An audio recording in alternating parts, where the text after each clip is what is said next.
Merry Christmas! Come one, come all. It's your two favorite fellows. You got Rickshaw, you got Verb, and guess what? We're going to talk to you again about another special little spooky Halloween movie coming at you hard all the way up to the toy drive. We're coming in. What are we talking about, Verb? And talk to me, Mr. Rick, because today the movie we're talking about is called Talk to Me. Yeah. This is a cool one to have on our list because it's brand spanking new as far as I know, and neither of us had seen it before. So we tossed it on. I think it's the only one on the entire list that is a newbie. Yep. And that we haven't seen. New boy. And it was it was on my list for a while, so I was stoked to jump into this one. Had to rent it. So much easier now to rent things. You just like click. Except the only thing that does suck is you got to work out all that stuff about how you have to cast to the TV. I don't know about things like that. Bugs you? No, I don't know how to work it, really. Good thing you got people there that know how. I had to call Phil from the Bandicdotes podcast, which I was on one episode like a year ago or so, Bragger, to ask him what to do. Like, I don't know. What do I do? So you've never hooked the laptop up to the computer? You've never done any of that? No. Or the laptop up to the TV, sorry. Didn't know you could do it. What do you do? Then you just surf the web on the TV? Is this what the video is going to be? So what you got to do is you got to take the HDMI cable and you plug it into the back. Then you take the HDMI, plug it into your computer. Voila. It doesn't work on USB? Make sure that it's on channel 3 and you'll be playing Mario Brothers 3 all night. But it has to be on channel 3. Right. Okay. Well, I could do Nintendo stuff. Oh, yeah. So about this Talk to Me film, it's all shot in Australia, which I did not know going into it, but I like that. I thought it was cool. It's just slightly out of our element, just a little bit. I like when movies don't necessarily look like our area. You know what I mean? When, if it's set in Utah and it's got all of these different sites, it's just makes it more interesting for me. It's cool. Yeah, I had no idea. I didn't know anything about it going in whatsoever. The opening scene, they're in Australia. They're driving down the street and they crank a kangaroo. And so they hit the kangaroo by accident with their car. They get out and it sets the tone right there. It's a little creepy. Yeah, that's not the opening scene though. No, that isn't. She's picking them up from a party. Yeah, there's about 5 minutes before that. I guess that's the big first thing to happen, though. The first jump.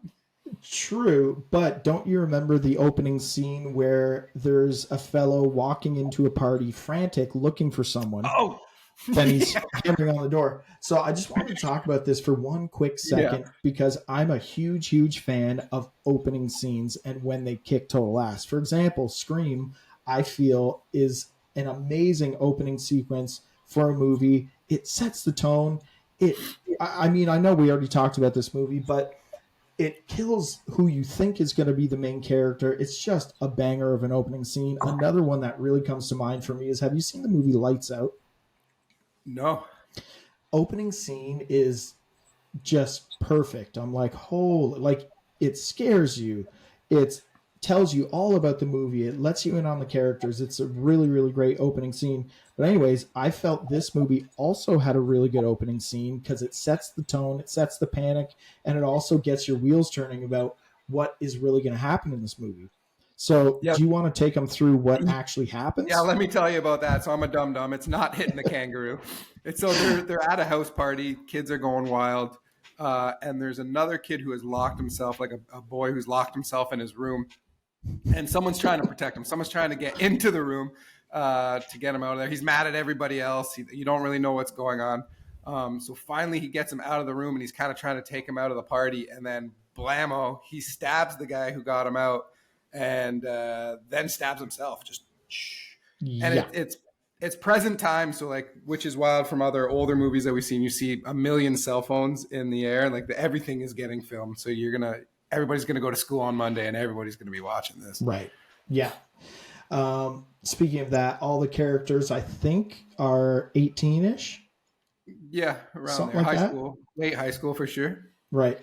So to continue on, that just sets the tone of really what's going to be going down in this movie. For some reason, this guy just commits suicide right out of the clear blue sky.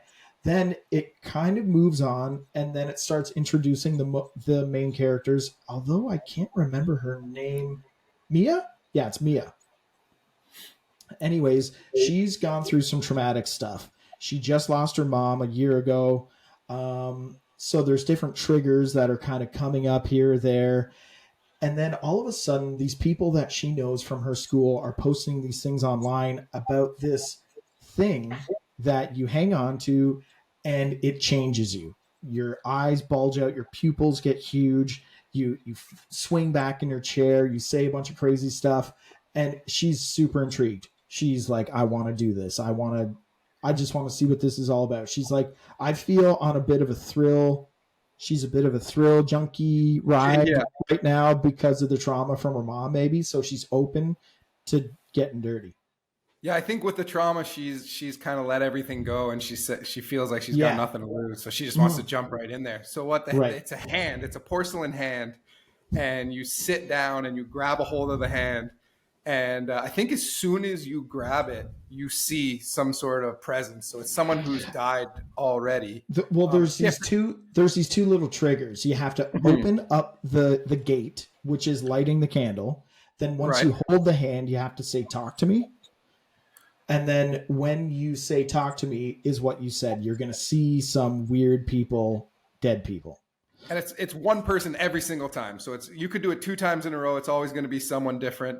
And then you have to give the final words, which is like, I let you in. And basically that is taking over your body. Yes. And then that person's going to speak to everybody else in the room. And for some reason, it can only go for 90 seconds. Like if it goes longer, I think, than 90, then that person maybe has your body for life. I'm not sure, but there's always someone on the timer, like ready to like, it's enough.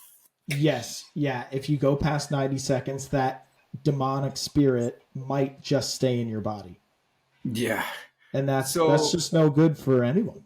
No. So Mia's best friend, I'm sure, who helped her with the loss of her mom, and her whole family's kind of taken her in. So she's spending a lot of time there. There's a little brother that ends up coming to this party with them, where things get really out of control. And Yeah. You want to tell us about that? Yes. So of course those what are they called? Those clips keep turning up on the internet, and then she hooks up with the people and says, "Hey, great, can I come over too?" So the 3 of them go over there. Mia, the main character, her best friend, and her best friend's little brother. Then they start to play things out. Mia's the first one to jump on and say, "I'll do the hand." She goes in. It's a crazy experience. She sees some dead people. The demon fully takes over her body, but then she gets out. Less than 90 seconds. Then all the rest of the party starts doing it. Everybody's going off. Everybody's having big time kicks, thinking it's funny, which it was, to be honest. I think it's really freaking cool. Just the idea, if that was really happening, I wouldn't be the first to try, but I might. I was just going to say, how many people would have to do it before you are like, all right, put me in? I feel if I seen 3 people do it, I would be 4. You know? Yeah. Everybody's coming out of it saying it's awesome. In a sense, that part was kind of reminding me of another great Kevin Bacon movie. I forget the title right now, but when they're just like on the brink of death, so they kill them, and there's only a certain amount of time until they can flatline. Flatliners, maybe. Yeah, I never seen it. Yeah, so they basically kill them, and it's basically you get to see what's out there when you die, but you have to be brought back in a certain amount of time. Is this Flatliners? Yeah. Okay. Yeah. Cool. This one's different. But this one, so then you have the little brother who's at the party, who shouldn't be there again in the first place. I don't know why everybody's bringing their little siblings to these parties. Seems inappropriate. Yeah, but he's begging to get a chance to do it. and the older sister says, "No dice, you're not doing it." She leaves, and Maya, who's almost like a second sister to him, finally like caves and lets him do it. And the demon that gets attached to him is, I guess, not a demon; it's just someone who's passed. Uh, Ends up being her mom. Right, right. And then you keep seeing the mom all over the place in different reflections. Like Mm-hmm. Mia is at the hospital and you'll just see her mother in the background. And I feel like that was some of the really creepy aspects for me, at least when it first started happening. But Right. continue on when the little brother is begging to do it and then Mia finally lets him. Yeah, so she lets him. He becomes the mom, and because she's just dying to have that moment with her mom who passed, like she's willing to let the clock go longer, which I think causes all of the problems. And then while that's happening, he goes over the time limit. I think he becomes potentially somebody else, and starts going wild. So he falls out of the chair and he's banging his head on all these tables, and that's what got me. I'm really like, when it comes to horror movies, like I'm very squirmish when it comes to like gory, getting your eyes poked out like this. And I was like moving all around the couch. I landed on the remote control. The whole thing stopped. I had to start over. Dude, that right there is good filmmaking. If you ask me, For sure. huge reaction from you, huge physical reaction. Yeah. I think that's great, man. They got exactly what they wanted. And there's always like the one, like, say he smashed his head once and you're like, oh, gross. But the fact that he Right. just like kept on doing it and you're just like, yeah, it got me. It got me for Dude, sure. it got me too. And to give you guys an idea, if you haven't seen it, he's going off. Like he is really smashing his head on the side of tables, on the side of like bars, and he's really effing himself up. But the thing that really got me in that scene was when he is trying to pluck his own eye out, but they had to like Yeah. hold his hand from doing it. I was like, damn, that's good. It almost reminded me of that scene from Hereditary when Peter is slamming his head on the desk, which that really got me in that movie. This movie Similar idea. takes it a step further. I feel like it's more violent, it's longer, it's like just more gruesome. So it's pretty good. They they nailed it. So basically that kid ends up in the hospital and he's in a coma, but like the demons have now like really latched onto him, Yeah. and they're trying to save his life. They're trying to get him free. And in that sense, it was kind of reminding me of The Ring a little bit, where it was just like, it's a totally different story, but it's like something that like gets carried on throughout the rest of the movie. And there's like a mission, like you don't know Mm-hmm. what's happening, but they're trying to figure it out. They're trying to save this kid. Mm-hmm. And yeah, it's intense for sure. Yeah. It's No, cool. no doubt, dude. So after that, Mia starts to really dig in, and her mother is now talking to her. So Mia is, I feel, almost infected with the spirit as well. And what she thinks is her mother talking to her. So she's taking advice. Her mom is apparently giving her ways to get the kid out of this. And oh, try this, try that. Oh, your father's lying to you. These different things are happening. So now she's almost possessed herself, or she just believes this spirit so wholeheartedly because it's her mother and she's talking nice to her, that she thinks that the only way to actually stop it is to kill the kid. Right. So that kind of becomes her side mission, where the rest of the cast has no idea. Of course, she's clearly keeping this to herself, but she goes there and tries to axe him. Mm-hmm. And I don't know if I should talk about this if it's jumping around too much, but just before she gets to the hospital, her father reads the suicide note that her mother left, because we didn't tell you guys that earlier. Her mom committed suicide, and that's how she died. Except the daughter thinks that it was done by accident. Yeah, she She doesn't want to thinks believe it. Yeah, she thinks that, oh, she took too many sleeping pills accidentally, and then she was having a seizure or something up against the doorway, and the father couldn't get in to save her, and then that's what happened. But the father kept the suicide note from Mia, and in that note, she apologizes. She says she's sorry for this. She hopes she can forgive her. All these things that, obviously she committed suicide. but the mom is in her ear or in her mind saying, "Your dad's lying. He didn't, or Right. I didn't really do that." So she kills her dad. That's what made me believe that it wasn't truly like her mom that had taken over her body or that was speaking to her, because she was trying to get her to do all these different things. She was saying that the father was in so much pain, couldn't take it anymore, so like the only thing to do is to kill him Yeah. to yeah, get him out of that misery, which she She's like, you know attempts. what? Good idea, Ma. I'll do it. What do we got? She Scissors? Those will work. and she does it, but truthfully, I think he survives. Does he not? I think he does. Yeah, I think he does survive. How? And I don't know. He gets stabbed right in the frickin' neck with scissors. yeah, somehow he makes it through. I don't know. I don't know if we're ready to jump to the ending, but I thought the ending was really cool. Yeah. Well, can you just take us through the last little bit of the ending? So Mia shows up at the hospital to kill the kid who's still in a coma because her mother has told her, "Hey, the only way to save his soul is by axing him out." Yeah, so she's there.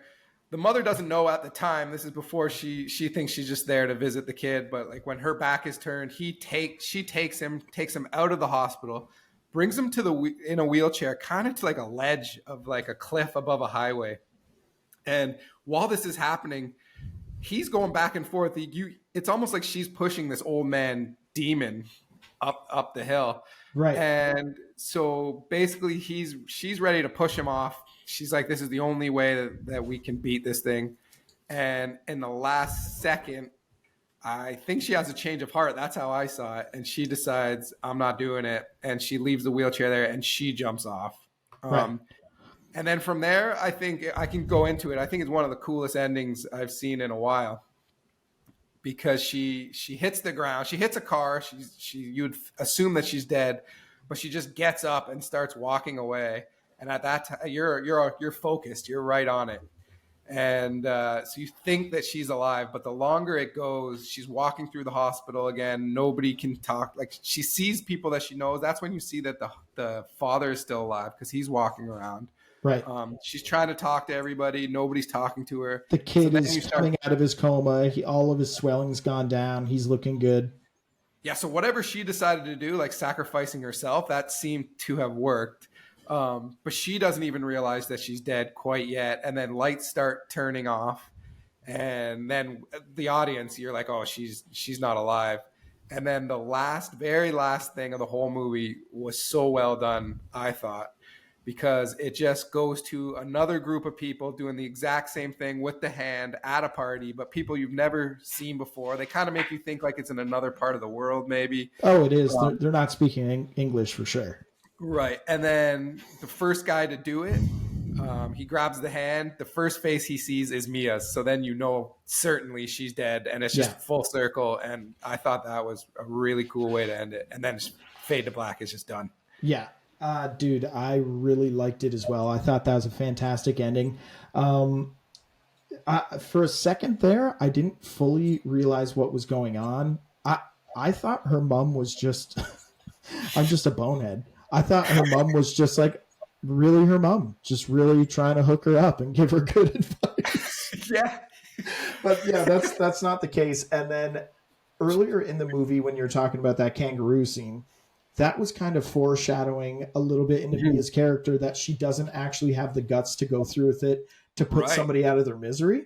So that's where right at the last second there, like you said, she had a change of heart where she's like, I can't actually kill this kid. I can't do it. No, that's exactly right. Because she was on the brink of killing the kangaroo, who was going to die anyway. She wanted to, but she just couldn't. She couldn't do it. Yeah, that's the exact same way.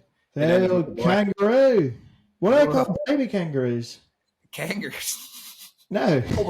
Overpopulated. they're called like buddies or something, or like they're called pals. Or come on, work with me. I don't know. All I know is I'd get in that little front pouch and go for a little ride. I think it's slimy in there. It's fine. It's fine. Okay, so overall, I thought that this was great, man. I really did like it. A bunch of people said it was great. The reviews around it have been great. I already know that they're making a sequel for this movie. Oh, wow. I think it's because it did so well. Yeah. I Yeah, think it was exactly. something like a $5 million budget, and then it made like 50 or So, something. that's awesome. It was definitely for me, at least under the radar. I didn't know anything about it. I didn't hear about it being in theater, but Hey, just one question I want to know that maybe they explain this or talk about it, but I completely missed it. Why does the hand have all those little like tats on it, or like it's little inscriptions and stuff? What's that all about? yeah, I have no idea. They do say that the actual hand is the hand of like a A medium, medium, medium, yeah, yeah, a and medium, people who speak to dead people. yeah. Yeah, them. Is the kid from Sixth Sense? Is he a medium? I don't think so. Okay. I think that's just like another form of being psychic. Like some psychics, they deal with like the strictly the future, and others can like talk to the other side. Ah, interesting. Okay, I think talking to Have the you other ever been, or would you ever go? to the other side. Well, you're going to the other side, I'm afraid. But I'm not sure what side. No. No, have you ever been to a psychic? No. No, me neither. I think I would. I would. I'm interested. Here's a little tip I've heard along the way. If you find one that is like, yeah, come tomorrow, let's do this. They're probably not legit. You Okay. need to find one that is like, yeah, I can fit you in 2025 January. Like some of the Oh, good ones have like a legit 2 hour waiting period to get in. that's not that long. 2 hour, 2 years, 2 hours, not long. It's like 2 episodes or something. I was gonna say 2 hours. I can wait it.